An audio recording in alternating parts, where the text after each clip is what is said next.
হযরতে মূসা আলাইহিস সালাতু ওয়াস সালামের কাছে এক মহিলা আল্লাহর নামে বিচার নিয়ে আসছে। নাউযুবিল্লাহ বলেন না। বিচার কার নামে? মূসা নবীর কাছে। আমার ভাইয়ের একটু মনোযোগ দিয়ে শুনবেন।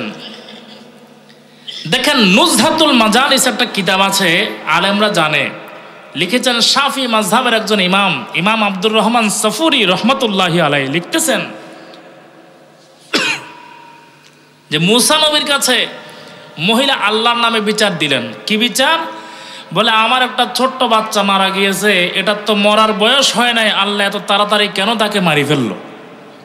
নাউযুবিল্লাহ বলেন না। হায়াতের মালিক কে? রিজিকের মালিক কে? আমরা কতদিন দুনিয়াতে থাকবো, এই হিসাবটা, এই সিদ্ধান্তটা কার? বলে, আমার ছোট্ট বাচ্চা মারা গেছে, আপনার কাছে বিচার দিলাম, আপনার মালিক আল্লাহ তিনি কেন এত সকাল সকাল আমার ছেলেটাকে নিয়ে গেলেন? মূসা আলাইহিস সালাম প্রশ্ন করে, আপনার বাচ্চা মারা গিয়েছে, তার বয়স কত হয়েছে? মহিলা জবাব দিচ্ছে, আমার বাচ্চার বয়স মাত্র 300 বছর। সুবহানাল্লাহ বলে না। কয় বছর? 300 বছর বয়স হয়েছে। তিনি বলে বাচ্চা। মূসা আলাইহিস সালাম মহিলাকে বলে, আপনার সন্তানের 300 বছর হয়েছে, আপনি তাকে বাচ্চা বলতেছেন? আপনি কি জানেন আখিরি জামানা আসবে, আল্লাহর হাবিবের উম্মত যারা হবে এদের হায়াতই হবে মাত্র 50 বছর 60 বছর। সুবহানাল্লাহ বলেন না। মহিলা অবাক হয়ে গেলেন, কি বলেন? আমার 300 বছর বয়সের ছেলে মারা গিয়েছে, আমার আফসোস, ওই 50-60 বছর এরা দুনিয়াতে কি করবে? মূসা আলাইহিস সালাম জবাব দিচ্ছেন, 50-60 বছর বয়সেই এরা দুনিয়াতে যুবক হবে, বিয়ে করবে, বাচ্চা হবে, বুড়া হয়ে যাবে, এই বয়সের ভিতরে তারা দুনিয়ার থেকে বিদায় হয়ে যাবে। একটু জোরে বলি না সুবহানাল্লাহ। মানুষের হায়াত দিনে দিনে কমে আসতেছে, ঠিক কিনা বলেন?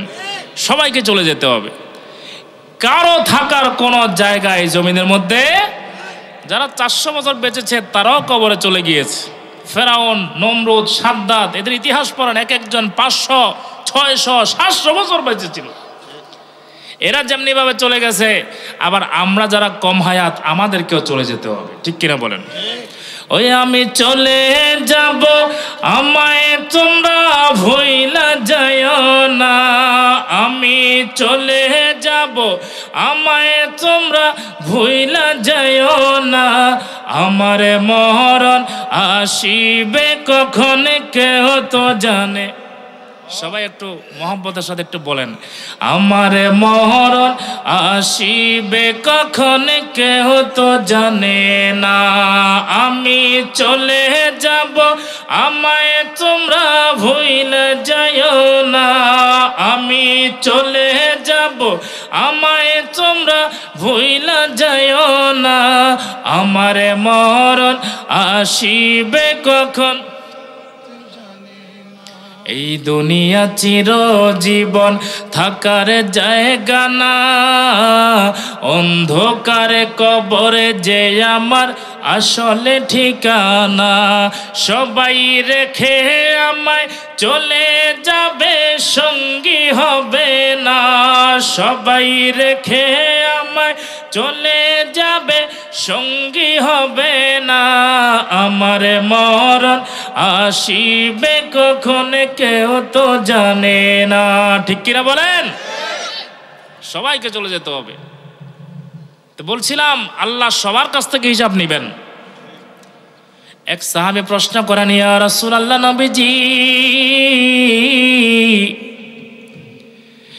কিয়ামত পর্যন্ত এই জমিনে লক্ষ লক্ষ মিলিয়ন মিলিয়ন আল্লাহর বান্দা আসবে, সবার কাছ থেকে আমার আল্লাহ কেমন করে হিসাব নিবে? আমার নবী বলে, সাহাবীরা রে, আমার আল্লাহ একজন একজন করে হিসাব নিবে।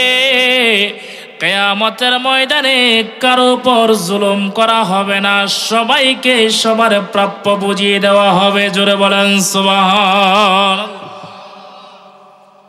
সবাইকে বুঝিয়ে দেওয়া হবে। এই জন্য কিয়ামতের ময়দানের সময়টা হয়ে যাবে লম্বা। বলে দুনিয়ার 50,000 বছর এক জায়গায় করলে কিয়ামতের হবে মাত্র একদিন। আরো জোরে বলেন না।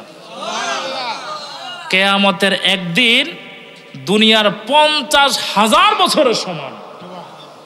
আপনি 50 বছরের সুখের জন্য হালাল হারাম কিছুই আপনি বাঁচতেছেন না। 50-60 বছরের বাদশাহীর জন্য, রাজত্বের জন্য আপনি কত অন্যায় করতেছেন, কত জুলুম করতেছেন, অথচ আপনার খবর নাই। দুনিয়ার 50,000 বছর এক জায়গায় করলে কিয়ামতের ময়দানের হবে মাত্র কয়দিন। এজন্য যারা বুদ্ধিমান এরা দুনিয়া তালাশ করে না, এরা আখিরাত তালাশ করে, ঠিক কিনা? আর যাদের আখিরাতের চিন্তা নাই এরা দুনিয়াতে কিভাবে খালি সম্পদের মালিক হবে, টাকার পাহাড় বানাবে, কিভাবে তারা ক্ষমতার অপব্যবহার করবে, এগুলো নিয়ে ব্যস্ত থাকে। মনে রাখবেন, টাকা চিরস্থায়ী নয়, চেয়ার চিরস্থায়ী নয়, ক্ষমতা চিরস্থায়ী নয়, বরং আপনার আমল নামা হচ্ছে চিরস্থায়ী। কথা বলেন ঠিক কিনা? আমার নবী সাহাবীদেরকে বলে, সাহাবীরা রে, কিয়ামতের ময়দানে একজন একজন করে হিসাব নিবে। আমার নবীর সাহাবীরা বলে, ইয়া রাসূলুল্লাহ, নবীজি এত মানুষের হিসাব আমার আল্লাহ কেমন করে নিবেন? আমার নবী বলে, মেশকাতের হাদিস, আদম নবী থেকে শুরু করে কিয়ামত পর্যন্ত যত মানুষ জমিনে আসবে আমার আল্লাহ সবাইকে কিয়ামতের ময়দানে কাতারে কাতারে দাঁড় করাইয়া দিবে। এই যে নামাজে আপনি কাতার করতেছেন, এই কাতারের বিধান আসছে কোত্থেকে? আমার নবীর হাদিস যে কিয়ামতের ময়দানে আল্লাহ এইভাবে কাতারে দাঁড় করাইয়া দিবেন, সবাইকে সেদিন কাতারে দাঁড়াতে হবে। আমার নবী বলেন, কিয়ামতের ময়দানে আল্লাহ রাব্বুল আলামিন সবাইকে যখন কাতারে দাঁড় করাইয়া দিবে, কিয়ামতের ময়দানে কাতারের সংখ্যা হবে 120 কাতার। সুবহানাল্লাহ। 100 কয় কাতার? আপনি চিন্তা করেন তাহলে এক কাতারে কত লক্ষ মানুষ দাঁড়াবে, কত লক্ষ মানুষ এক কাতার হবে? 120 কাতার। আমার নবী বলে, আল্লাহ কিয়ামতের ময়দানে আমাকে বাকি নবীদের উপরে মর্যাদা দান করবেন। ওয়ারাফা'না লাকা যিকরাক, সমস্ত নবীদের উপরে আল্লাহ আমার আপনার নবীকে ইজ্জতের মাকাম দিবেন। বলে কিভাবে? বলে সব নবী মিলে কাতার হবে মাত্র 40টা, আর আমি নবীর উম্মতের কাতার হবে কিয়ামতের ময়দানে 80 কাতার। জোরে বলে সুবহানাল্লাহ। সব নবীর উম্মত মিলে মাত্র 40 কাতার, আর আমার নবীর উম্মত আমরা যারা আছি আমাদের কাতার হবে কিয়ামতের ময়দানে 80 কাতার। এই 80 কাতার উম্মতকে লক্ষ্য করে আমার আল্লাহ আয়াত নাজিল করে, 80 কাতার উম্মতে মুহাম্মাদি তোমরা শুনে নাও, কিয়ামতের ময়দানে তোমাদের বিচার হবে। এবার বিচার যদি সহজ করতে হয়, কিয়ামতের ময়দানে আমি আল্লাহর রাগ থেকে যদি বাঁচতে চাও তাহলে আমার নবীর আদর্শকে দুনিয়ার মধ্যে সামান বানিয়ে নাও। জোরে জোরে বলেন সুবহানাল্লাহ। এই জন্য 80 কাতার নবীর উম্মতকে উদ্দেশ্য করে খেতাবত করে আমার আল্লাহ বলেন, লাকাদ কানা লাকুম ফি রাসূলিল্লাহি উসওয়াতুন হাসানাহ। আমার আল্লাহ বলেন, এ নবীর উম্মতরা শোনো শোনো, তোমাদের জন্যে আমার নবীর চাইতে উত্তম আদর্শওয়ালা মানুষ আর জমিনে আসবে না। নবী হচ্ছেন আমাদের জন্য আদর্শের প্রতীক, ঠিক কিনা? আমার ভাই বিষয় দিয়েছেন নবীর আদর্শ নিয়ে আলোচনা করবার জন্য। আমার নবীর আদর্শ চাইতে উত্তম আদর্শ আর কারো হতে পারে? দেখবেন 100 মনীষীর জীবনী একটা কিতাব আছে, বই আছে, 100 মনীষীর জীবনী। আমি বইটার ইতিহাস পড়ে দেখলাম এটা যিনি লেখক উনি মুসলিম নয়, একটা খ্রিস্ট ধর্মের অনুসারী মানুষ। খ্রিস্ট ধর্মের অনুসারী হয়েও 100 মনীষীর জীবন লিখতে গিয়ে তিনি সেখানে 1 নাম্বার আদর্শের প্রতীক হিসাবে আমাদের নবীকে দাঁড় করিয়েছেন। সমস্ত ধর্মের মানুষের কাছে আমার নবীর চাইতে উত্তম আদর্শওয়ালা আর কেউ নাই। সবাই আমার নবীকে উত্তম আদর্শ হিসেবে তারা মেনে নিয়েছে। সুবহানাল্লাহ বলেন। কিন্তু দুঃখজনক, আমাদের দেশের ইয়ং ছেলেরা বলে তোমার আদর্শ কে, তোমার আইডল কে? বলে মেসি আমার আইডল, রোনালদো আমার আইডল, নেইমার আমার আইডল। নায়ক নায়িকা গায়ক গায়িকাকে তারা আইডল মনে করে। নাউজুবিল্লাহ বলবেন না? ছেলেদের চুলের কাটিং এর দিকে তাকাইলে দেখা যায়, কিরে বাবা এই কাটিং কই পাইলা? বলে এটা নেইমার নতুন কাটিং দিছে। কিরে বাবা তোমার প্যান্টের এই অবস্থা কেন? বলে সালমান খান নতুন প্যান্ট পরছে এইরকম। কিরে তুমি তো মুসলমানের ছেলে, তোমার মুখে তো নবীর আদর্শের দাড়ি থাকার কথা, ঠিক কিনা বলেন? তোমার মাথায় তো আমার নবীর সুন্নত টুপি থাকার কথা, তোমার গায়ে তো আমার নবীর আদর্শ পাঞ্জাবি থাকার কথা। কোথায় তোমার কাছে নবীর আদর্শ? বিধর্মীদের আদর্শ নিয়ে কবরে গেলে আমার নবীর শাফাত তোমার কপালে জুটবে না। কথা বলেন ঠিক কিনা? আমরা মুসলমান, কোন বিধর্মী আমাদের আদর্শের প্রতীক হতে পারে? আরে কিয়ামতের ময়দানে তো আদর্শের বিচার হবে। তুমি কোন আদর্শ লালন করেছো সেটা বলো। মনে রাখবেন, আদর্শের কথা যখন আসে আমার নবীর সাহাবীদের জীবনের দিকে তাকাবেন, আপাদমস্তক আমার নবীর আদর্শে তারা আদর্শবান হয়ে গিয়েছেন। সুবহানাল্লাহ বলেন। আল্লাহ আমাদেরকে এগুলা বুঝার তৌফিক দান করুক। আরো জোরে বলেন না আমিন। কষ্ট হচ্ছে না তো আপনাদের? আমাদের এই ওয়াজগুলোর মধ্যে কোনো হাসি নাই, এজন্য অনেকে হয়তো বিরক্ত বোধ করতে পারেন। আমরা ওয়াজ করবো হেদায়েতের জন্য, ঠিক কিনা? একটা কথা যদি আপনি আমল করতে পারেন, আজকের মাহফিলটা সার্থক হয়ে যাবে। যারা আয়োজন করেছেন, যে উদ্দেশ্যে আয়োজন করেছেন, উদ্দেশ্যটা সফল হয়ে যাবে। সূরা ইয়াসিনের মধ্যে আছে, ইমামিম মুবিন, আমার আল্লাহ যেখানের মধ্যে মানুষ বসে কোরআন হাদিসের আলোচনা শুনে সেটাকে রেকর্ড করে রাখেন। এই রেকর্ডটা কিয়ামতের ময়দানে বান্দার ঈমানের জন্য, নাজাতের জন্য ওসিলা হয়ে যাবে। অবতাকু ইলাইহিল ওয়াসিলা। আর আমাদের জীবনে তো আমলের বাহাদুরি নাই। নামাজ কয়েক তো পড়েছি, কয়েক তো ছেড়েছি, নিজেরাও তো জানি না, ঠিক কিনা বলেন? আমাদের উপর শরীয়তের হুকুম আসার পর থেকে এ পর্যন্ত আমরা শরীয়তের বিধান কি পালন করেছি? কিছুই করতে পারি নাই। কিন্তু জান্নাতে যাওয়ার আশা আছে না নাই? কথা বলেন, আছে না নাই? তো আল্লাহ যদি বলে জান্নাত যে আশা করতেছো, কি জন্য আশা করো? সেদিন আল্লাহর দরবারে বলতে পারবো, আল্লাহ দুনিয়াতে আমল করতে না পারলেও আপনার নবীর মহাব্বতে ওই যে আমাদের বাড়ির উঠানের মধ্যে মাহফিল হয়েছিল, সেখানে কিন্তু আমি ভক্তি নিয়ে ভালোবাসা নিয়ে বসেছিলাম, এটাই আমার নাজাতের ওসিলা। সুবহানাল্লাহ বলেন। আমার আল্লাহ চাইলে এই মাহফিলটা আমাদের নাজাতের সদকা বানায় দিতে পারে, ঠিক কিনা বলেন? আল্লাহ আমাদের সবাইকে কবুল করুক। আল্লাহুম্মা সাল্লি আলা সাইয়্যিদিনা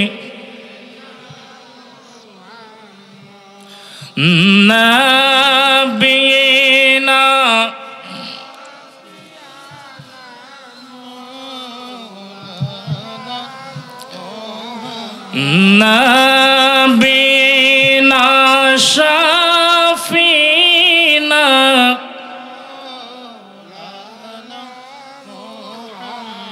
এই দুনিয়া পড়ে থাকবে, আমরা একদিন থাকব না। সবাই আমায় ভুলে যাবে, নবীজি আপনি ভুইলেন না। আল্লাহুম্মা সাল্লি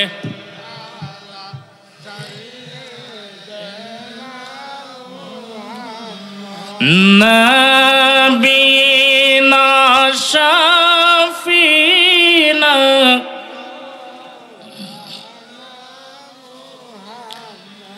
আমার বাইরা মনোযোগ, ১৫০০ বছর আগে মক্কার মানুষ, মদিনার মানুষ আমার নবীর চেহারা দেখে নবীকে ভালোবাসে নাই, বরং নবীর আদর্শ দেখে আমার নবীর প্রেমে পড়েছেন। সুবহানাল্লাহ। নবীর আদর্শ দেখে তারা নবীকে ভালোবেসেছেন। কেমন ভালোবেসেছেন? এ আমার বাবারা, বন্ধুরা, আল্লাহর কোরআন বলে হযরতে মূসা আলাইহিস সালাতু ওয়াস সালাম উম্মতদেরকে ডাক দিলেন। ডাক দিয়ে বলে, আমার উম্মতেরা শোনো শোনো, ফেরাউনের বিরুদ্ধে যুদ্ধ করা লাগবে। আসো, কে কে যাবা আমার সাথে? আসো, ফেরাউনের বিরুদ্ধে মোকাবেলা করব। মূসা নবীর উম্মত জবাব দেয়, এ মূসা, আপনি কি জানেন কার বিরুদ্ধে জিহাদের জন্য আমাদেরকে ডাক দিয়েছেন? মূসা, আপনি তো জানেন না ফেরাউনের সৈন্যের সংখ্যা কত, আপনি তো জানেন না ফেরাউনের অস্ত্রের অবস্থা কেমন। এ মূসা, ফেরাউনের সাথে জিহাদে আমরা যেতে পারবো না। ইজহাব আনতা ওয়া রাব্বুকা, যদি যুদ্ধে যাইতে হয় আপনি এবং আপনার খোদা গিয়ে ফেরাউনের সাথে যুদ্ধ করেন। জোরে কোন নাউজুবিল্লাহ। মূসা নবীর উম্মত মূসা নবীর সাথে যুদ্ধে যাইতে রাজি হয় না। কিন্তু দেখেন আমার নবীর সাহাবীদের ঈমান আমল কেমন। আল্লাহর নবীর আদর্শে আদর্শবান হওয়ার কারণে আমার নবী যখন সাহাবায়ে কেরামকে বদরের ময়দানে যাওয়ার প্রস্তাব দিলেন, এ আমার সাহাবীরা, বদরের ময়দানে যাইতে হবে, কে কে জিহাদের ময়দানে যাবা? সাহাবীরা জবাব দেয়, ইয়া রাসূলুল্লাহ, নবীজি, আপনার আদর্শ দেখে, আপনার জীবন চলার সমস্ত নিয়ম নীতি দেখে আমাদের মনটা এমনভাবে আপনার দিকে ঝুঁকে গিয়েছে। কোন জায়গায় যাইতে হবে শুধু জায়গার নাম বলেন, আপনার যাওয়া লাগবে না, আমরা আমাদের জীবন আপনি নবীর কদমে কোরবান করে দিব। আপনার যেতে হবে না, আমাদেরকে বলেন, আমরাই যে জিহাদের ময়দানে জীবন দিয়ে দিব। কেন নবীর জন্য জীবন কেন দিয়েছেন? আমার ভাইরা, সমস্ত মুফাসসির লাকাদ কানা লাকুম ফি রাসূলিল্লাহি উসওয়াতুন হাসানার তাফসীর করতে গিয়ে বলে তারা আমার নবীর আদর্শের প্রেমে পড়েছিলেন। সুবহানাল্লাহ বলেন। কেমন প্রেমে পড়েছেন মুসলমান? তাফসীরের মধ্যে এসেছে, বিশেষ করে আল বিদায়া ওয়ান নিহায়া কিতাবের মধ্যে লেখে, আমার নবী রাহমাতুল লিল আলামিন যখন তাহাজ্জুদের নামাজের সময় হয়ে যেত, আল্লাহর নবী আর বিছানার মধ্যে থাকতেন না।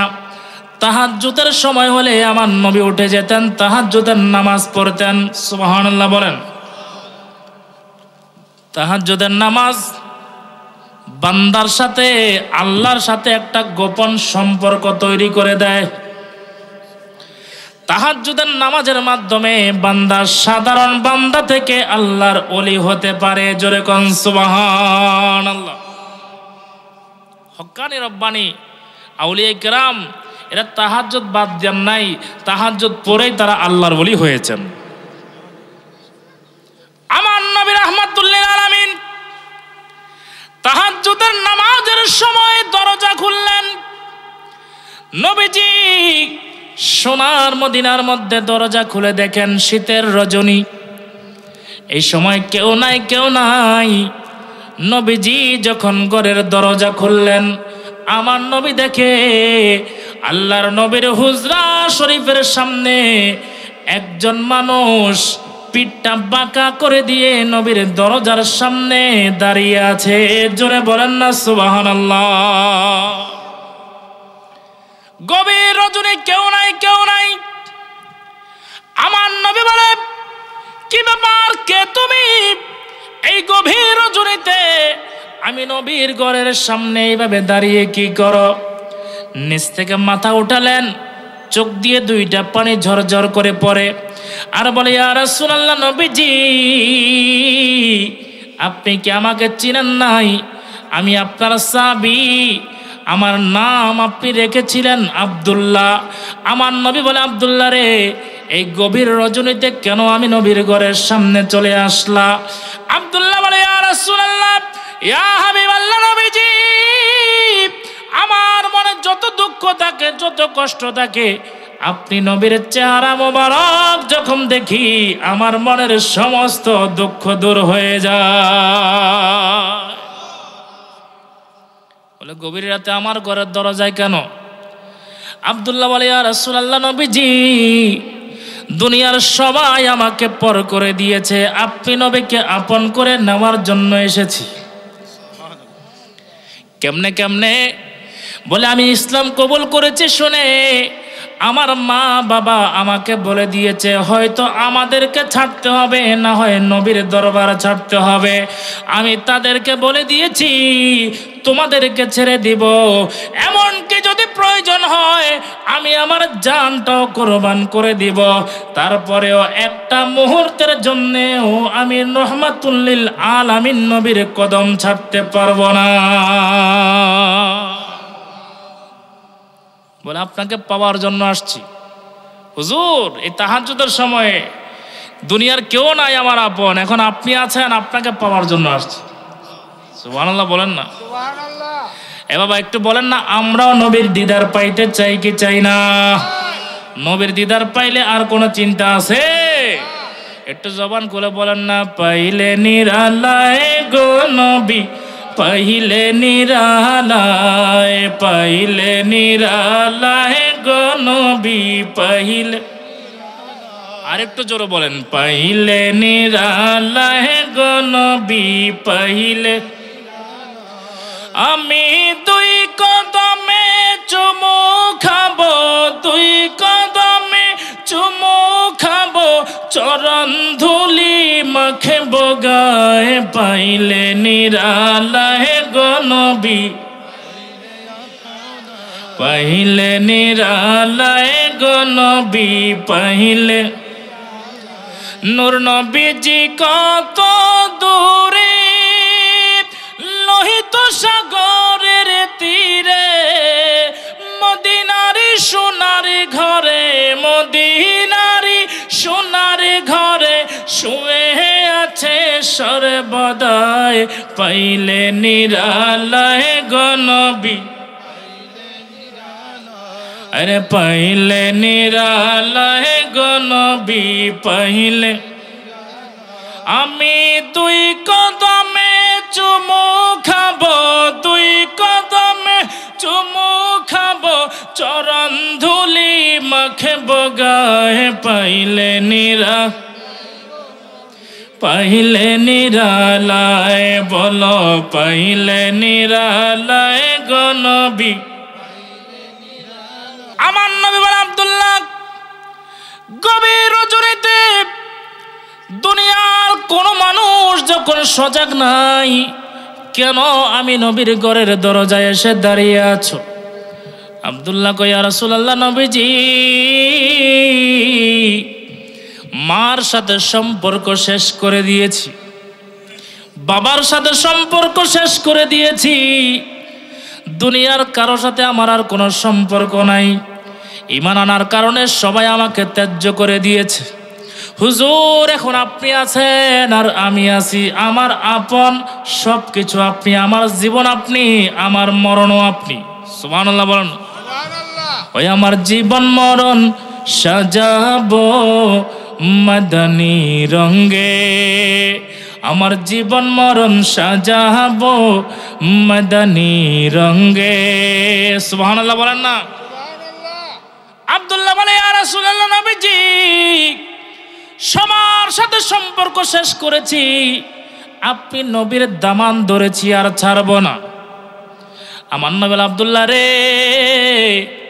কি দেখে আমি নবীর প্রেমে পড়লা? তোমার মায়ের চাইতো কি আমি বেশি আপন? বাবার চাইতো কি আমি বেশি আপন? বলি ইয়া রাসূলুল্লাহ, আপনি আমার জানের চাইতেও বেশি আপন। আর একটু জোর বলেন না বাবা। আমার নবী বলে আব্দুল্লাহ রে, কেন এত আপন করে নিলা? কি দেখে আপন করলা? আব্দুল্লাহ কয় ইয়া রাসূলুল্লাহ, অন্য কিছু দেখি নাই, শুধুমাত্র আপনি নবীর আদর্শ দেখে আপনার প্রেমে পড়েছি,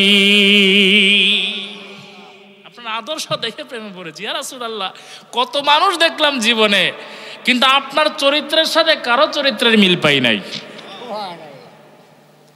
আমার নবী বলে আব্দুল্লাহ রে, পরনে কাপড় নাই কেন? গাটা উদাম কেন? পরনের কাপড় কোথায়? বলে ইয়া রাসূলুল্লাহ নবীজি, যখন ঘর থেকে বের হয়েছি মা বাবা কাপড় রেখে দিয়েছে, বলে তোমার সাথে সম্পর্ক নাই, আমাদের সব কিছু রেখে যাও। আল্লাহর নবী রাহমাতুল্লিল আলামিন হুজরা পাকের ভিতরে চলে গেলেন। আমার ভাইরা বন্ধুরা গভীর মনোযোগ, আমার নূরের নবী হুজরা শরীফের ভিতর থেকে আমার নবীর দুইটা জুব্বা মোবারক হাতে নিয়ে বের হলেন। নবী বলে, আব্দুল্লাহ রে, শীতের মধ্যে আর কিভাবে দাঁড়ায় থাকবা, এই নাও দুইটা জুব্বা দিলাম, দুইটা জুব্বা তোমাকে হাদিয়া দিলাম। আমার ভাইরা আব্দুল্লাহ আমার নবীর দুইটা জুব্বা একসাথে গায়ে দিলেন। জোরে বলেন সুবহানাল্লাহ। ফজরের নামাজের সময় হয়ে গেছে, মসজিদে নববীর মধ্যে আব্দুল্লাহ চলে গেলেন। আমার নবী ফজরের নামাজের জামাতের ইমামতি করলেন। নামাজের সালাম ফিরানোর পরে আব্দুল্লাহ এবার সবার মাঝখান থেকে দাঁড়ায় গেলেন। আব্দুল্লাহ ডাক দিয়ে কই, আমার সাহাবী ভাইরা শুনো শুনো, তোমাদের সবাইকে সাক্ষী রেখে আমি আব্দুল্লাহ আজকে একটা ওসিয়ত করে যাই, আমি মারা গেলে আমার ওসিয়তটা তোমরা পূরণ করে দিবা। কি ওসিয়ত, কি ওসিয়ত? আব্দুল্লাহ কয়, এ আমার সাহাবী ভাইয়েরা, গায়ের মধ্যে যে জুব্বা দেখতেছো, জুব্বাটা কিন্তু আমার না, আমার নবীর হাদিয়া। এ আমার মুসলিম ভাইয়েরা শুনো শুনো, আমি আব্দুল্লাহর যখন ওফাত হয়ে যাবে, ইন্তেকাল হয়ে যাবে, দুনিয়ার কোন কাফন দিয়া আমার জানাজার নামাজের পরে দাফন করিও না। দুনিয়ার কোন কাপড় আমার দেহের মধ্যে লাগাবার দরকার নাই। আল্লাহর নবী রাহমাতুল্লিল আলামিনের জুব্বা মোবারক যেটা আমার গায়ে আছে, নবীর জুব্বাটা পরাইয়া আমি আব্দুল্লাহকে কবরে রেখে দিও। আল্লাহু আকবার, নারে রিসালাত, ইয়া রাসূলুল্লাহ, নারে গাউসিয়া, আল্লামা মাওলানা আমিনুল ইসলাম ওয়াহিদি সাহেব জিন্দাবাদ। নবী ছাড়া নাই সাহারা, ওরে জানো দুনিয়া ওয়ালা, নবী মোদের নয়ন মনি, নবী গলার মালা, নবী ছাড়া নাই সাহারা।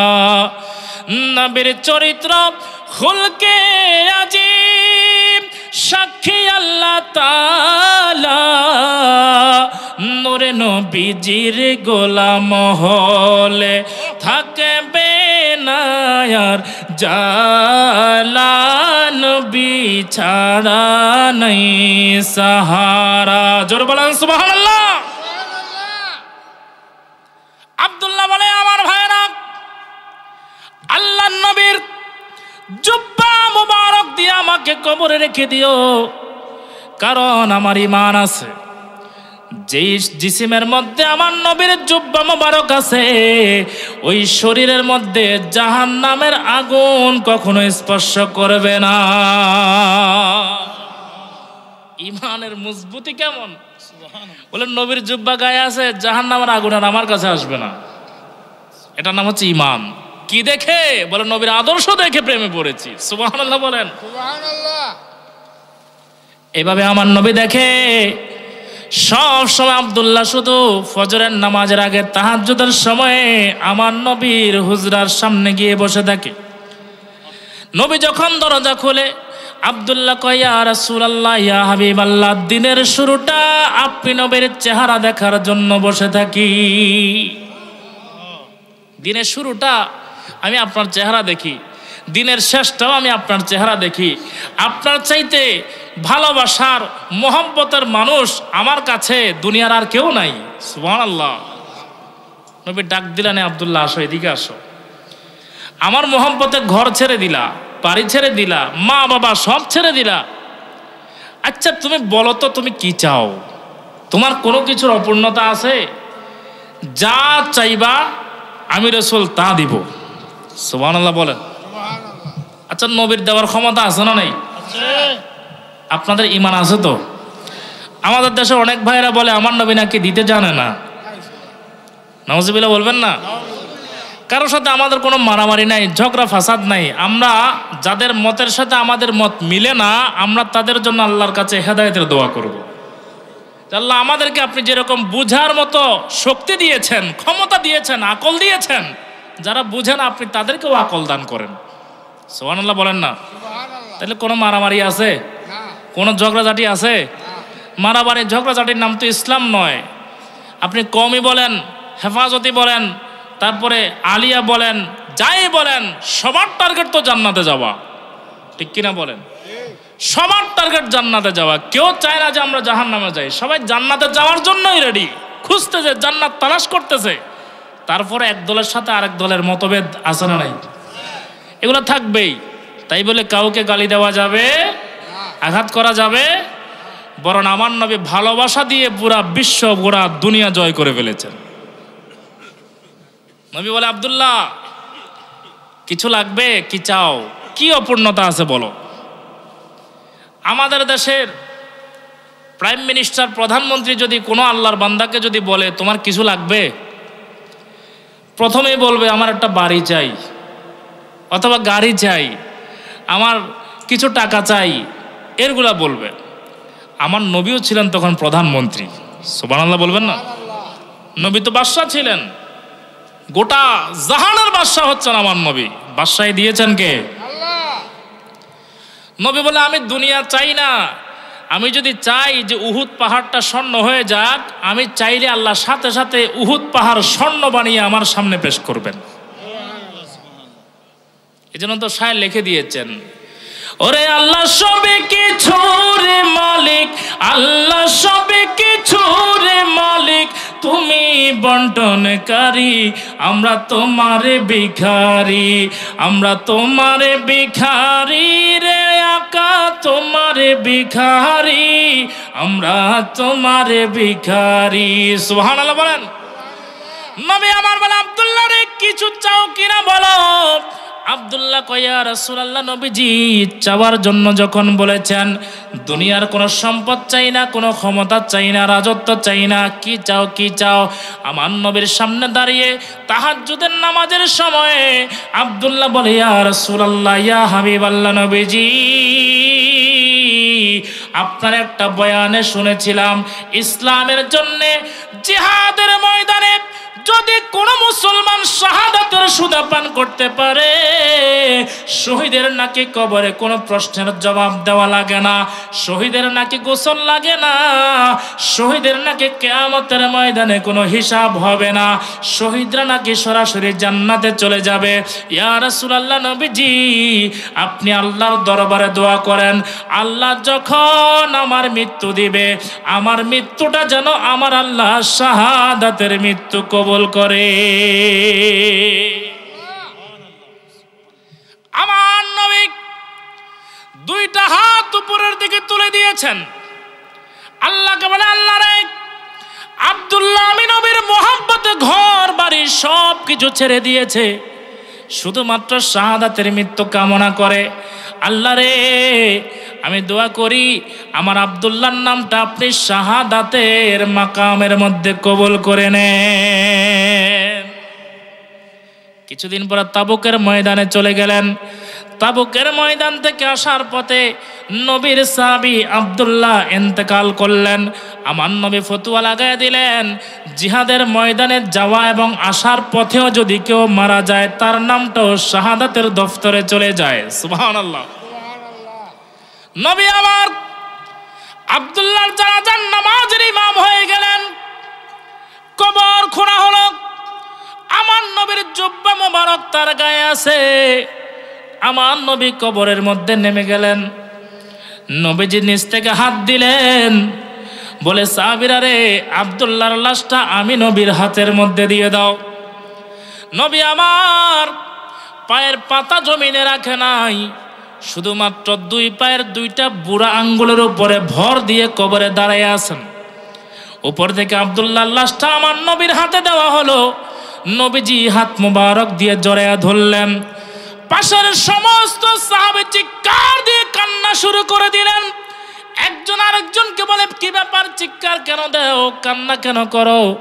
একজন আরেকজনকে জবাব দেয়, তোমরা কি দেখো না আব্দুল্লাহর জানাজার নামাজের ইমাম হয়েছেন নবীজি, কাফনের দাফন হয়েছে নবীর জুব্বা, এখন আবার কবরের মধ্যে নামলেন আমার নবীজি। আইরে আব্দুল্লাহ নসিবটা কত ভালো, ওই জায়গায় আব্দুল্লাহ না হয়ে যদি আমি হতাম তাহলে আমার নামটাও আমার আল্লাহর জান্নাতের খাতায় লেখা হয়ে যেত। আল্লাহর নবী দাফন শেষ করলেন। এক সাহাবী বলে, ইয়া রাসূলুল্লাহ, নবীজি আব্দুল্লাহর কবরের মধ্যে মাত্র 2টা আঙ্গুলের উপরে কেন বর দিয়েছেন? আমার নবী বলে, এ আমার সাহাবীরা রে, আমি নবীর আদর্শের প্রেমে পড়ে আব্দুল্লাহ নিজের জান কোরবান করার কারণে, বাড়ি ঘর সব কিছু ছেড়ে দেওয়ার কারণে আমার আল্লাহ আব্দুল্লাহর উপরে এমনভাবে রাজি আর খুশি হয়ে গেছে, আব্দুল্লাহর কাফন দাফনে শরীক হওয়ার জন্যে আল্লাহ আসমান থেকে 70,000 ফেরেশতা জমিনে পাঠিয়ে দিয়েছে। এত পরিমাণ ফেরেশতা এসছে, আরে উপরেও ফেরেশতা, কবরেও ফেরেশতা। তোমরা তো দেখতে পাও না, আমি রাসূল তো দেখতে পাচ্ছি। এত পরিমাণ ফেরেশতা তার কবরে নেমেছে, আমি রাহমাতুল লিল আলামিন 2টা পা রাখার জায়গা পাই নাই। সুবহানাল্লাহ বলেন। আল্লাহু আকবার। নারে রিসালা, ইয়া রাসূল, নারে গাউসিয়া, হযরত মাওলানা আমিরুল ইসলাম ওয়াহিদি সাহেব জিন্দাবাদ, আহলুস সুন্নাহ ওয়াল জামাত জিন্দাবাদ জিন্দাবাদ। বলে কি দেখে? বলে নবীর আদর্শ দেখে প্রেমে পড়েছেন। আমার নবীর আদর্শ এমন আদর্শ ছিল, সেই নবীর আদর্শ আমাদের সমাজে, আমাদের জীবনে বাস্তবায়নের প্রয়োজন আছে না নাই? এ বাবা কথা বলেন, আছে না নাই? আসেন এবার একটা একটা করে আমরা আদর্শ, আমার নবী কি আদর্শ আমাদের জন্য রেখে গিয়েছেন। বাইহাকি শরীফের হাদিস, শুধু বাইহাকি শরীফ না, সব কিতাবের মধ্যে আসছে যে আমার নবীর অনেকগুলো আদর্শ আছে। 1 নাম্বার যে আদর্শ আমার নবী আমাদের জন্য রেখে গিয়েছেন, পৃথিবীর মধ্যে আমার নবী কায়েম করে দিয়েছেন, এই আদর্শের নাম হচ্ছে আল আদাল, ন্যায় বিচার। কথা বলেন কি বিচার? এ বাবা একটু জবান করে বলেন কি বিচার? ঘুম আসতেছে আপনাদের? গরম লাগতেছে? শীত লাগতেছে? মনে হয় আপনার দুর্বল হয়ে গেছেন। আমার ভাইয়েরা, আমার নবী যতগুলো আদর্শ আমাদের জন্য রেখে গিয়েছেন, এখান থেকে ওয়াজের মূল কথা শুরু। মনে রাখবেন, আমার নবীর 1 নাম্বার আদর্শ হচ্ছে আল আদাল, ন্যায় বিচার করা। একটু আওয়াজে বলেন কি বিচার? সবাই বলেন বাবা কি বিচার? আমাদের দেশে পরিবার থেকে শুরু করে রাষ্ট্রীয় পর্যায় পর্যন্ত দেখবেন বিচার আছে, কিন্তু ন্যায় বিচার, ন্যায় বিচার নাই। শুধু বিচার আছে, যে কি আছে? বিচার আছে, কিন্তু ন্যায় বিচার নাই। যদি বাংলাদেশের ন্যায় বিচার প্রতিষ্ঠা হতো তাহলে শহীদ নুরুল ইসলাম ফারুকী হত্যার বিচার আমরা দেখতে পেতাম। এই দেশে যদি ন্যায় বিচার থাকতো, ইমাম রইসউদ্দিন হত্যার বিচার আমরা সচক্ষে দেখতাম। ঠিক কিনা বলেন? আমাদের দেশে বিচার ব্যবস্থা কেমন জানি হয়ে যায়। শুধু দেশের বিচারের কথা কি বলবো, প্রত্যেকটা জায়গা দেখবেন সমাজের বিচার ব্যবস্থাও এখন, যিনি আর্থিকভাবে সবল, যার থেকে লোকবল আছে, পাওয়ার আছে, ক্ষমতা আছে, দেখবেন তার জন্য বিচার একরকম, আর যে আমার আপনার মতো সাধারণ বান্দা তার জন্য বিচার হয়ে যায় আরেক রকম। কথা বলেন বাবা। যিনি সর্দার, ওনার ছেলে খুন করলেও বলে কিছু হয় নাই, আর সাধারণ একজন ছেলে সে যদি কারো মুরগি চুরি করে বলে ফাঁসির আসামি হয়ে গেছে। ঠিক কিনা বলেন? এই হচ্ছে বিচারের অবস্থা। অথচ আমার নবী সমান বিচার কায়েম করে দিয়েছেন। একজন গোলামের জন্য যে বিচার ব্যবস্থা হবে, রাষ্ট্রের প্রধানমন্ত্রী যদি ভুল করে তার জন্য একই বিচার কায়েম হবে। ঠিক কিনা বলেন? এটা হচ্ছে আমার নবীর আদর্শ। ন্যায় বিচার প্রতিষ্ঠা করতে হবে।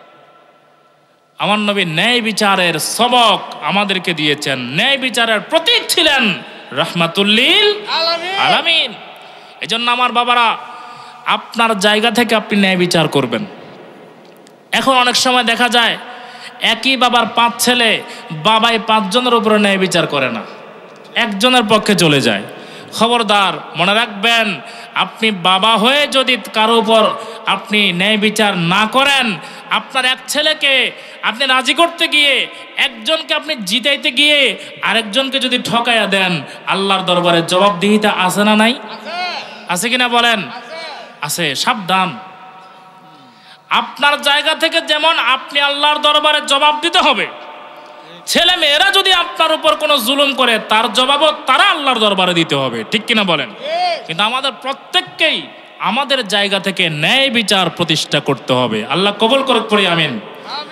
দেখেন, আমার নবীর কাছে বিচার নিয়ে আসলেন দুইজন। কয়জন? একজন হচ্ছে মুসলমান, আরেকজন হচ্ছে ইহুদি। বিচারের বিষয়টা ছিল একটা ঢাল, যুদ্ধের ঢাল। মুসলমান বলে আমার, ইহুদি বলে এটা আমার, দুইজনেই দাবি করতেছে তার। নবীজির কাছে বিচার নিয়ে আসলেন। মুসলমান যিনি, তিনি চিন্তা করে আমি তো মুসলমান, নবী তো অটোমেটিক আমার পক্ষে রায় দিবেন। কিন্তু যিনি ইহুদি, তে মুসলমান না হলেও মনে মনে ইয়াকিন আছে যে রহমাতুল লিল আলামিন তিনি উত্তম আদর্শের মানুষ। সুবহানাল্লাহ বলেন না? আমার নবী দুইজনের কথা শুনলেন। এই তুমি বলো তোমার বক্তব্য, শুনেছেন। তুমি তোমার বক্তব্য বলো, শুনেছেন। দুইজনের বক্তব্য শুনে দেখেন আমার নবী কেমন ন্যায় বিচারের প্রতীক ছিলেন। আমার নবী মুসলমানের পক্ষে রায় না দিয়ে রায়টা ইহুদির পক্ষে দিয়ে দিয়েছেন। ইহুদি তো বেচারা খুশি হয়ে গেছে।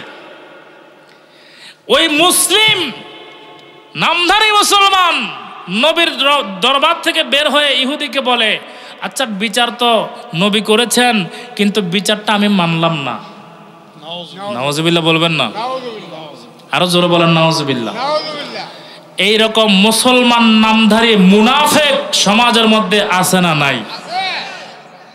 10 জন মিলে বিচার করে দিয়েছে, রায় হয়েছে, কিন্তু পরে বলে আমি বিচার মানি না। আছে না? আমার ভাইরা দেখেন আমার নবী কেমন ন্যায় বিচার আমাদেরকে শিখিয়েছেন। নবীজি বিচার করে দিয়েছেন, ইহুদি মেনেছে, মুসলমান বলে আমি মানি না। ইহুদি বলে কি করতে হবে? বলে আসো আরেকজনের কাছে বিচারটা নিয়ে যাই, দেখি তিনি কি বলে।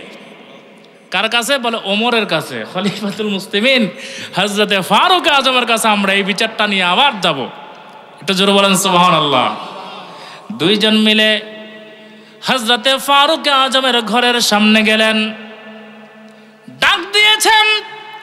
ফারুক আজম বের হয়েছেন, মুসলিম নামধারী। তিনি বলেন হুজুর বিচার নিয়ে আসলাম, বিচার করেন। বলে কি বিচার? বলে এইটা যুদ্ধের একটা ঢাল, এটা আমার। উনি বলে ওনার, আপনি দুইজনের মধ্যে বিচার করে দেন। এই বিচার যখন চাইলেন, ইহুদি ব্যক্তি মাঝখান দিয়ে বলে এ ওমর, আপনি একটু হিসাব করেন, বিচার কিন্তু আগে একবার হয়ে গেছে। সুবহানাল্লাহ বলেন। বিচার আগে হয়ে গেছে। ওমর বলতেছে আগে বিচার হয়েছে মানে? আগে বিচার কে করছে? বলে আগে তো বিচার করছে রহমাতুল লিল আলামিন। তা আমার নবী বিচার করছে যে বিচারের রায়টা কার পক্ষে আসছে? ইহুদি বলে নবীজি বিচার করে আমার পক্ষে রায় দিয়েছে, এই মুসলমান বান্দা নবীজির বিচার মানে না, সেজন্য আপনার কাছে আসছে। হযরত ওমর বলে আচ্ছা ঠিক আছে, আমার কাছে যেহেতু আসছো আমিও বিচার করব, দুইজনে অপেক্ষা করো। এ আমার ভাইরা, মুসলিম শরীফের হাদিস, ইমাম মুসলিম রাদিয়াল্লাহু তাআলা আনহু এই হাদিসটা নকল করেছেন। হযরত ওমরের কওলের মধ্যে আছে যে হযরত ফারুক আজম রাদিয়াল্লাহু তাআলা আনহু তিনি ঘরে গেলেন, ওনার লাঙ্গা তলোয়ার নিয়ে বের হয়েছেন, আর বের হয়ে সাথে সাথে ওই মুসলিম নামধারী মুনাফিকের গর্দান তিনি উড়িয়ে দিয়েছেন। সুবহানাল্লাহ বলেন। এটা হচ্ছে ইসলামের বিচার ব্যবস্থা। ইহুদি বলে হুজুর আপনি তাকে কতল কেন করলেন? বলে যে নবীর বিচার মানা না, তার বেঁচে থাকার কোনো অধিকার নাই। সুবহানাল্লাহ। ইসলামের বিচার ব্যবস্থা ন্যায় বিচারের প্রতীক দেখে ওই ইহুদি সাথে সাথে কালেমা পড়ে মুসলমান হয়ে গিয়েছে। তাইলে বিচার করতে হবে, শুধু নামের বিচার নয়, ন্যায় বিচার। কি বিচার? দেখেন ন্যায় বিচারের কথা আল্লাহর কোরআনে বলা হয়েছে, ইন্নাল্লাহা ইয়া'মুরু বিল আদলি ওয়াল ইহসান। আপনাদের জুমার মসজিদের যিনি খতিব আছে সানি খুতবার মধ্যে সূরাতুন নাহলের 90 নম্বর আয়াতটা প্রতি সপ্তাহে একবার করে তেলাওয়াত করে। ইন্নামা ইয়ামুরু বিল আদলি ওয়াল ইহসান ওয়া ইতাইজিল কুরবা ওয়া ইয়ানহা আনিল ফাহশাই ওয়াল মুনকারি ওয়াল বাগ। পড়ে কিনা? প্রতি সপ্তাহে পড়ে। আপনার জীবনে যদি আপনি 50 বছর জুমা পড়েন, প্রতি সপ্তাহে একবার, বছরে 52 বার, 50 বছরে আপনি কতবার শুনছেন হিসাব করেন। কিন্তু এই আয়াতটা কেন পড়ে? বলে এটার মধ্যে আমার আল্লাহ ন্যায় বিচারের কথা তুলে ধরেছেন। সুবহানাল্লাহ। দেশের মধ্যে শুধুমাত্র প্রত্যেকটা জায়গায় যদি ন্যায় বিচার প্রতিষ্ঠা হয়ে যায়, সেখানের মধ্যে আর কোনো অশান্তি বিশৃঙ্খলা থাকবে। আমার নবীর আদর্শের মধ্যে 1 নাম্বার হচ্ছে ন্যায় বিচার। কি বিচার? আমার ভাই একটা নিয়ে কথা বললে অনেক সময়ের দরকার, আমি আরো কয়েকটা বলে শেষ করে দিব। তাহলে একটা গেল ন্যায় বিচার, এটা আমার নবীর আদর্শ। আল্লাহ আমাদেরকে প্রত্যেককে সবার জায়গা থেকে ন্যায় বিচার করার তৌফিক দান করুক, সবাই পড়ি আমিন।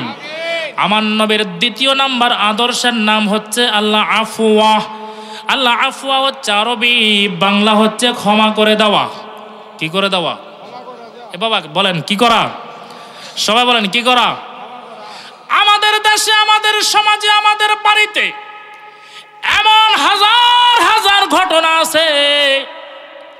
একই মায়ের পেটের ভাই একই বাড়িতে থাকে, একই পুকুরে গোসল করে, একই মসজিদে নামাজ পড়ে, একই বাজার থেকে বাজার করে, একই কবরস্থানে জিয়ারত করে, কিন্তু এক ভাই আরেক ভাইয়ের সাথে 20 বছর ধরে কথা কয় না।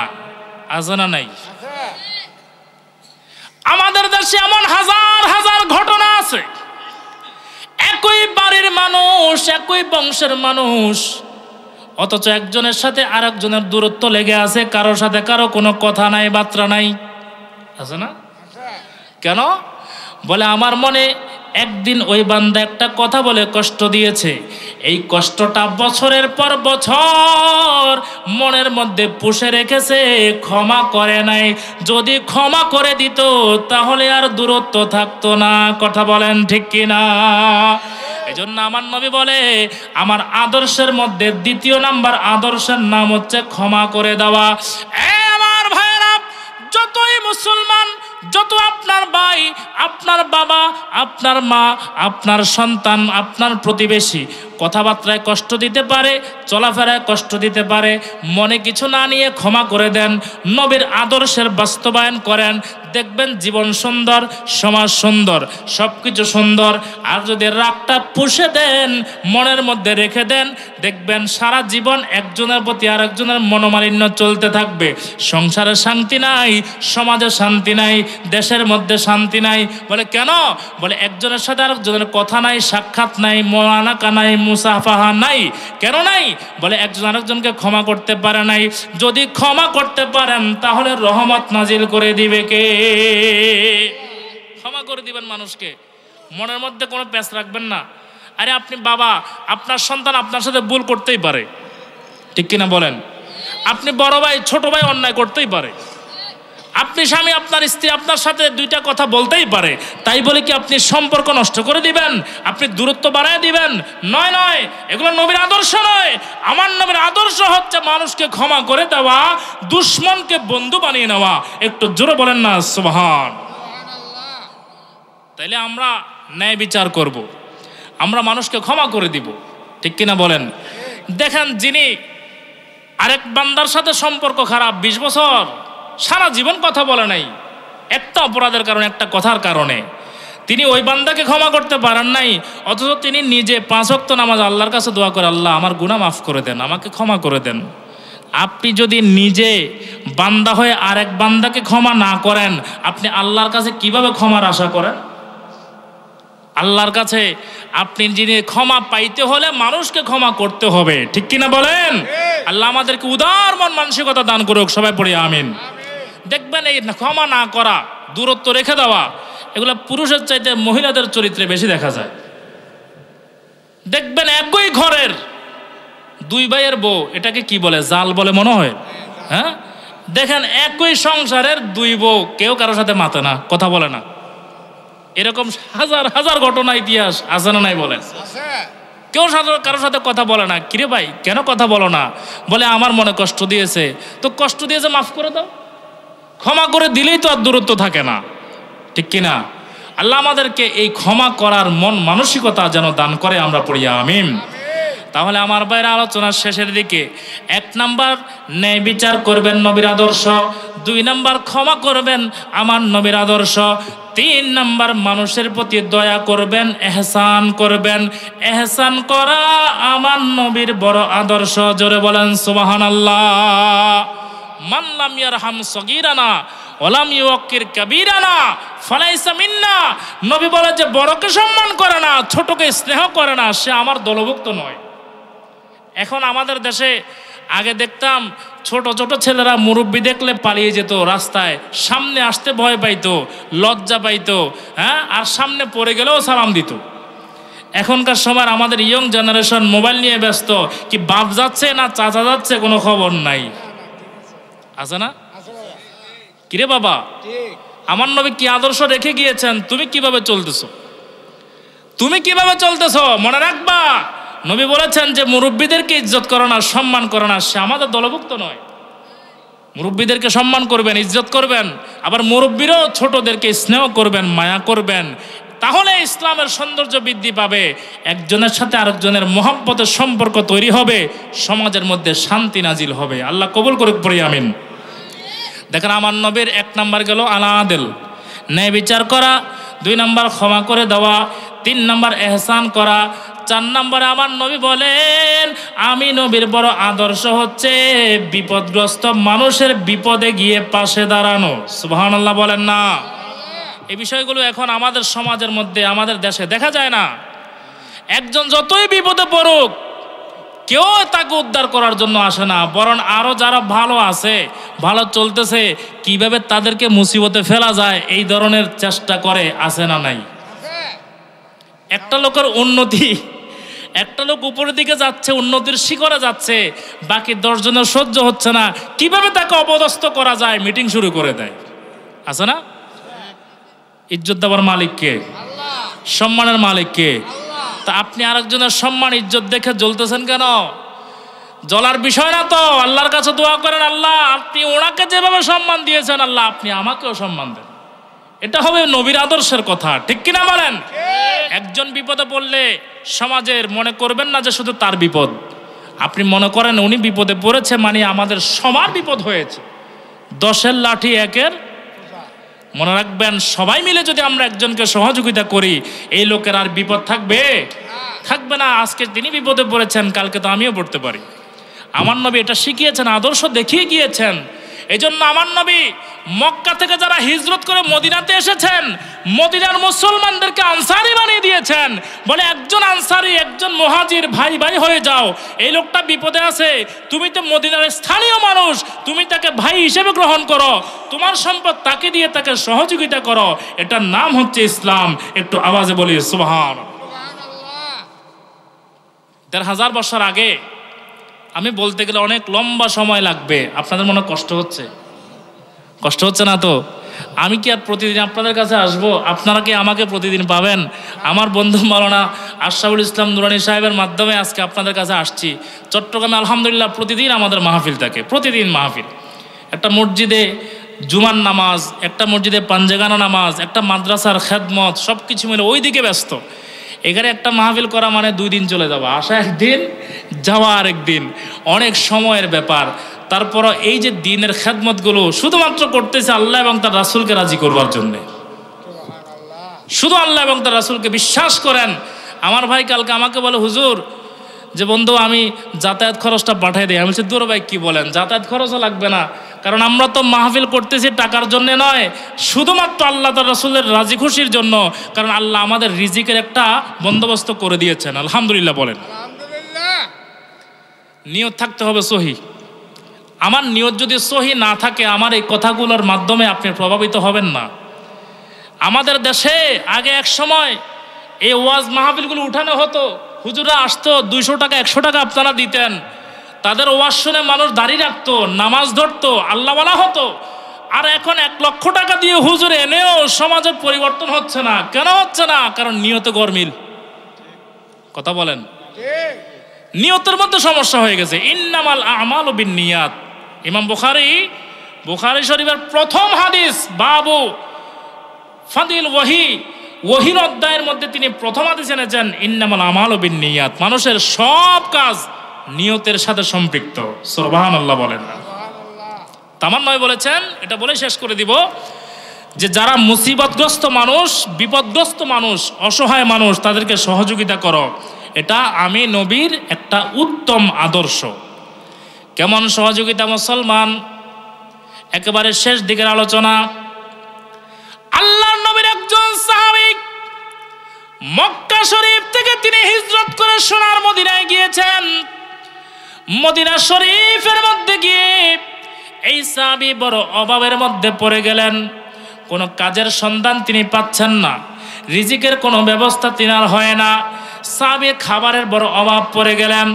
মনে মনে চিন্তা করলেন, উপোস থাকার চাইতে রোজা রাখাই তো ভালো। তিনি রোজার নিয়ত করে ফেললেন। শুধুমাত্র পানি খেয়ে নবীর সেই সাহাবী একটানা 3 দিন রোজা রেখে দিলেন। কয়দিন? শুধুমাত্র পানি, সেহরিতে পানি, ইফতারেও পানি। তারপরও কারো কাছে হাত পাতে না। মনে রাখবেন, কারো কাছে হাত পাতা ইসলামের মধ্যে এটা সবচেয়ে বড় নিকৃষ্ট কাজ। যতক্ষণ শরীরে ক্ষমতা আছে, শক্তি আছে, চেষ্টা করেন, রিজিকের জন্য দৌড়ান। আপনি যদি দৌড়ান, ব্যবস্থা করে দিবে কে? আমার ভাইরা, এই সাহাবী একটানা 3 দিন পর্যন্ত রোজা রাখলেন। 3 দিন পরে খিদার যন্ত্রণা সহ্য করতে পারে না। মদিনার একজন সাহাবী, আনসারী সাহাবী, ওনার সামনে গিয়ে বললেন, ভাইজান যদি কিছু মনে না করেন একটা আবদার রাখতে পারি। বলে, কি আবদার? যে আজকে 3 দিন পর্যন্ত খানার অভাবে একটানা রোজা রেখে দিয়েছি, আর সহ্য করতে পারছি না। ভাই যদি আপনি রাজি হন, আজকের রাতের বেলায় আমি আপনার বাড়ির মেহমান হতে চাই। মানুষ দাওয়াত করে, আর এই আল্লাহর বান্দা দাওয়াত, কারণ তিনি তো দেয়ালে পিঠ থেকে গিয়েছে। আর কি করবেন? দম বের হয়ে যায়। মদিনার সেই সাহাবী এই আল্লাহর বান্দার কথা শুনে বলে, ভাই কোনো অসুবিধা নাই, আমার বাড়ির মেহমান আপনি হওয়ার জন্য আবদার করেছেন, আমি কবুল করলাম, আপনি আমার বাড়ির মেহমান হয়ে যাবেন। সাহাবী বাড়িতে গেলেন, স্ত্রীকে বললেন, এ বিবি, একজন মেহমান আজকে রাতে আমার ঘরে আসার কথা আছে, বলো খাবার কি আছে? বিবি ডাক দিয়ে বলে, স্বামী আমরা তো 2 জন, আর আমাদের 2টা সন্তান আছে। আমরা 2 জন, 2 সন্তান, মানুষ হচ্ছে 4 জন, কিন্তু আমাদের ঘরে খাবার আছে মাত্র 1 জনের। কয়জনের? তার মানে ইনিও অভাবী, উনিও অভাবী। বলে আমরা 4 জন, খাবার আছে মাত্র 1 জনের। এই সাহাবী বললেন, অসুবিধা নাই, নাউবিমিস সাবিয়া ক্বাবলা সালাতিল ইশা। আমার বিবি, এশার নামাজের আগে আগে আমাদের 2টা সন্তানকে তুমি ঘুম পাড়াইয়া দিবা। এশার নামাজের পরে আমি ওই আমার ভাইটাকে নিয়ে আসব। ফালাম্মা কররাবতিত তুআমা ফাদফাইস সিরাজ। ওই ভাইয়ের সামনে যখন খাবারটা রাখবো, তখন তুমি বাতিটা নিভাইয়া দিবা। বাতি নিভাইয়া দিলে তিনি আর কিছু দেখবে না। ওই সাহাবীর সামনে খানা দিবা, তিনি খানা খেয়ে চলে যাবেন। এইভাবে আমার ভাইয়েরা, এশার নামাজের পরে নবীর সাহাবী ওনার বাড়ির মেহমান হয়ে গিয়েছেন, বাড়িতে খানা খেয়েছেন। 1 জনের খাবার আছে, 4 জন উপোস থেকে 1 জনকে খাবার খাইয়ে দিয়েছেন, মেহমানদারি করিয়ে দিয়েছেন। 4 জন রাত্রিবেলায় কিছু খায় নাই, উপাসরত অবস্থায় সারা রাত পার করে দিলেন। ফজরের নামাজের সময় যখন হয়ে গেল, ওই সাহাবী ফজরের নামাজ পড়ার জন্য যখন মসজিদে নববীর দিকে রওনা হয়ে গেলেন, সাহাবী মসজিদের ভিতরে ঢোকার সাথে সাথে আমার রাহমাতুল লিল আলামিন নবী এই সাহাবীর চেহারার দিকে তাকিয়ে এমন সুন্দরভাবে একটা হাসি দিলেন আর বললেন, সাহাবী রে, গতকাল রাত্রে কি এমন আমল করেছো, তোমার আমলটা দেখে আমার আল্লাহ আরশে আজিম থেকে খুশি হয়ে গেছে। কি আমল করলা, আল্লাহ খুশি হয়ে গেল। সাহাবী বলেন, ইয়া রাসূলুল্লাহ, তেমন কিছু করি নাই, শুধুমাত্র আমার একজন মুহাজির ভাইকে খাবার খাইয়েছি। আমি নিজে না খাইয়া আমার একজন মুসলিম ভাইকে খানা খাওয়াইছি, এটাই হচ্ছে আমার সব আমল। আল্লাহর নবী বলে, তোমার আমলে আমার আল্লাহ খুশি হয়ে কোরআনে আয়াত নাজিল করে দিয়েছেন, ওয়ায়ুসিরুনা আলা আনফুসিহিম ওয়ালাউ কানা বিহিম খাসাসা। জোরে বলেন সুবহানাল্লাহ। এই সাহাবীর শানে আমার আল্লাহ কোরআনের আয়াত নাজিল করে দিয়েছেন। এমনও বান্দা আছে, আমি আল্লাহর প্রিয় বান্দা, যারা নিজেরা উপোস থেকে বাকি মুসলমানদেরকে তারা খানা খাওয়ায়, মেহমানদারি করায়, নিজেরা মুসিবত থেকেও আরেক মুসিবতগ্রস্ত মানুষের পাশে গিয়ে দাঁড়ায়। এরা হচ্ছে আমি আল্লাহর সবচেয়ে উত্তম বান্দা। জোরে বলি সুবহানাল্লাহ। এই তালিম আমার নবী দিয়েছেন। তাহলে আমার নবীর আদর্শ সমাজের, দেশে, পরিবারে সব জায়গায় ন্যায় বিচার করা, সব জায়গায় ক্ষমার প্রচলন করা, সব জায়গায় ihsan করা, বিপদগ্রস্ত মানুষের পাশে ঢাল হয়ে গিয়ে দাঁড়ানো, এই সবগুলো আমার নবীর আদর্শ। আমার ভাইরা বলেন তো, এই আলোচনাগুলো আমলের প্রয়োজন আছে না নাই? আছে কিনা বলেন? আমি আপনাদেরকে আমলের জন্য উৎসাহ দিলাম, তালিম দিলাম, বাকি মানা না মানা সেটা আপনার বিষয়। কিয়ামতের ময়দানে আমাদেরকে প্রশ্ন করা হবে, তুমি বলেছো কিনা? আপনাদেরকে প্রশ্ন করা হবে, মেনেছো কিনা? আমি বলবো, আল্লাহ আমি বলেছি। আপনার জবাবটা আপনাকেই দিতে হবে। আল্লাহ আমাদের সময়কে সহি সমাজ দান করুক। আমরা সবাই পড়ি আমিন। একটু জোরে বলি আমিন।